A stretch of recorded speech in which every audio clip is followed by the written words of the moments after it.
At that time Judah left his brothers and went down to stay with a man of Adullam named Hira. There Judah met the daughter of a Canaanite man named Shua. He married her and made love to her. She became pregnant and gave birth to a son, who was named Er. She conceived again and gave birth to a son and named him Onan. She gave birth to still another son and named him Shelah. It was at Kezib that she gave birth to him.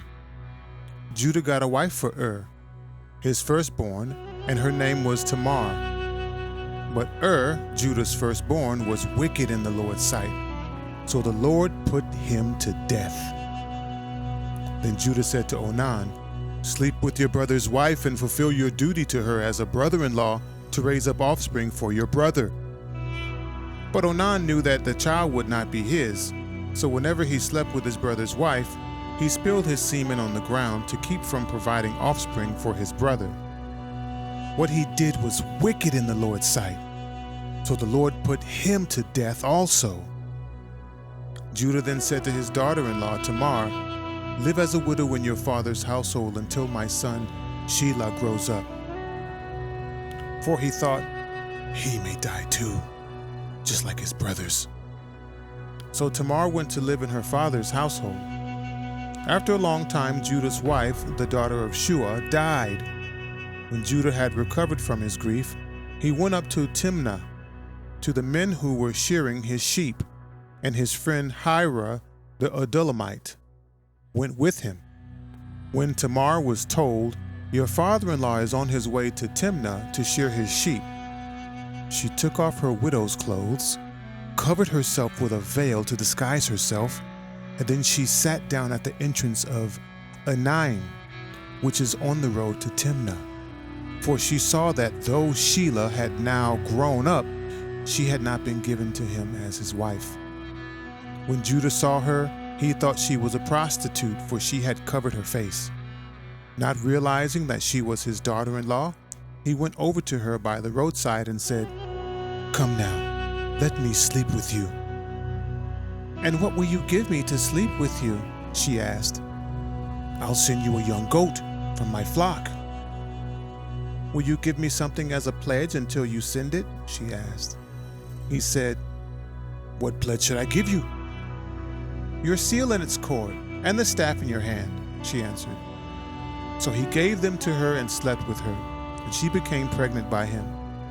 After she left, she took off her veil and put on her widow's clothes again. Meanwhile, Judah sent the young goat by his friend the Adullamite in order to get his pledge back from the woman, but he did not find her. He asked the men who lived there, "Where is the shrine prostitute who was beside the road in Enaim?" "There hasn't been any shrine prostitute here," they said. So he went back to Judah and said, "I didn't find her. Besides, the men who live there said there hasn't been a shrine prostitute here." Then Judah said, "Let her keep what she has, or we'll become a laughingstock. After all, I did send her this young goat, but you didn't find her."